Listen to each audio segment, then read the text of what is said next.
Amanece en la Sierra Norte de Sevilla. Olores a romero y lavanda despiertan nuestros sentidos, mientras entre encinas los guarros pastan ya por la dehesa buscando sus preciadas bellotas. La ribera de Huelva y la de Cala anuncian la llegada del nuevo día a El Ronquillo, un pueblo al que rodea un privilegiado entorno.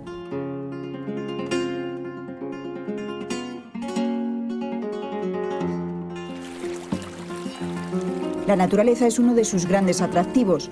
Por eso comenzamos nuestro recorrido por la zona, haciendo una ruta que nos lleva hasta Los Cachones. Tenemos la suerte de tener 5 rutas homologadas por la Federación Andaluza de Montañismo.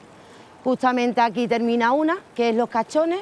Concretamente es la ribera de Cala, el río Cala, que a su paso por el término municipal del Ronquillo, como podéis ver, el paso del tiempo y el paso del agua han hecho mordear estas piedras con estas singulares formas. Tenemos también 3 rutas urbanas de corto recorrido.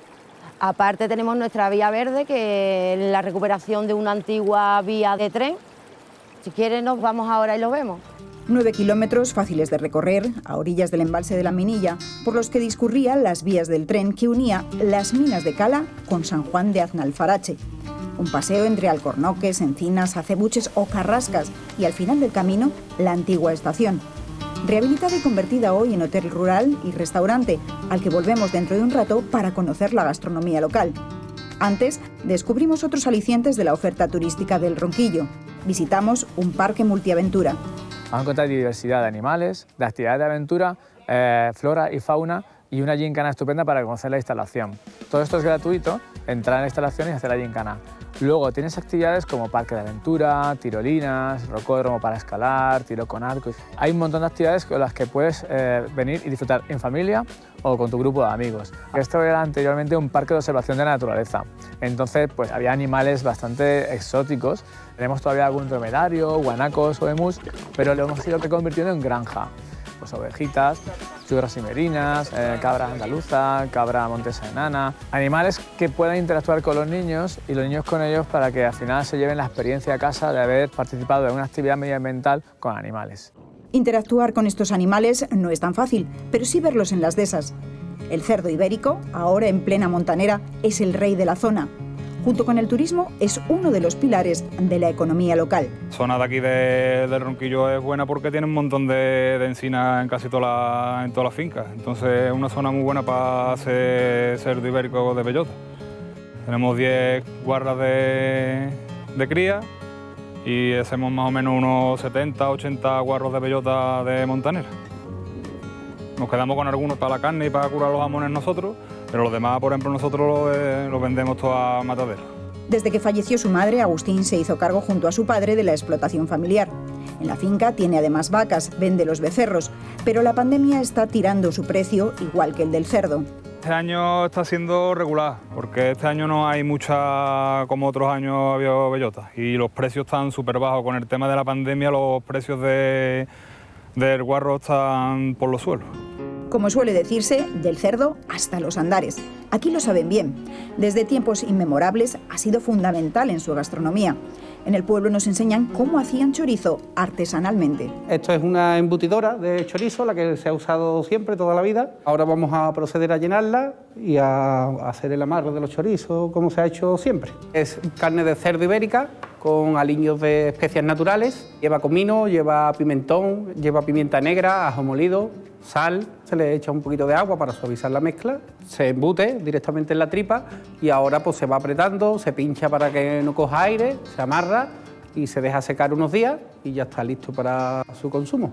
Juan Antonio y Maleni han seguido la tradición de Machaquito.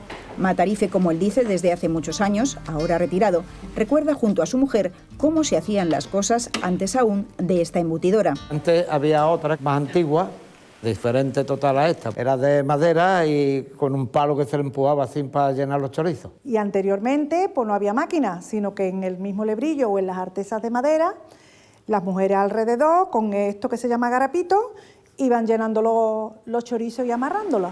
Después de este aperitivo, volvemos a la vieja estación para degustar un exquisito plato de oreja y morro ibérico.